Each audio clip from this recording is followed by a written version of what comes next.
Question number 5, Grant Robertson. Whawhataulawa, Mr Speaker, thank you. My question is to the Minister of Finance. Does he stand by his statement, quote, "We would expect to be able to continue to expand the use of user charges," close quotes. If so, what further user charges will he introduce?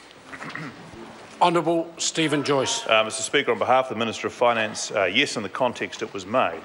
The government is not actively looking to identify further user charges.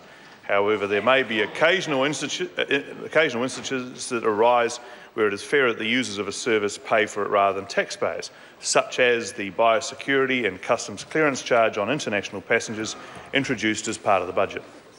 Question, Mr. Supplementary question, Grant Robertson. Will he rule out user charges in the health sector? The Honourable Steven Joyce. Well, on behalf of the Minister of Finance, there's absolutely no plans for new user charges in the health sector. I think we can go on this all afternoon. Order. I said no.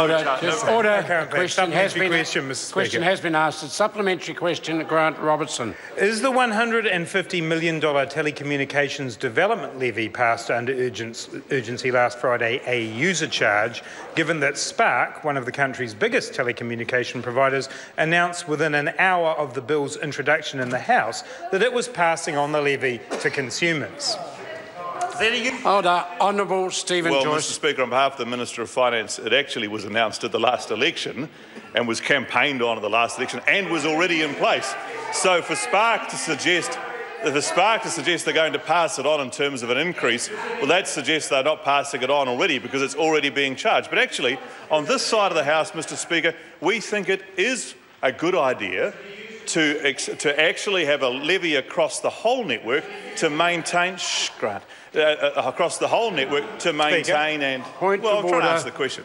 Point of order, Grant Robertson. Mr Speaker, that was a direct question, and the Minister has failed to answer the question of whether it is a user charge. Order. The difficulty is it wasn't a direct question. If the member had simply asked, and I think the way forward is I'm going to give him an additional supplementary question. If the question simply asked, is it a user charge, may get an answer. But when the member took the opportunity to include a Spark announcement, etc., that's the opportunity the Minister had to then use that as part of an answer. I'll allow the member an additional supplementary question. Grant Robertson, supplementary question. Mr Speaker. Is the $150 million telecommunications development levy passed under urgency last Friday a user charge? The Honourable Steven Joyce. Mr Speaker, on behalf of the Minister of Finance, the $150 million over 3 years telecommunications development levy extension is a user charge, and it's a user charge across the whole of the network to be able to encourage the development of the periphery of the network, which is the rural areas which otherwise would not get good telecommunications development. And this government is in favour of telecommunications extensions and broadband extensions in rural areas. Supplementary question, Grant Robertson. Does he think that New Zealanders who are now paying more to travel, more for their broadband, more if they sell their house, will think that they're paying a user charge, or they're just paying new taxes from a government that said no new taxes?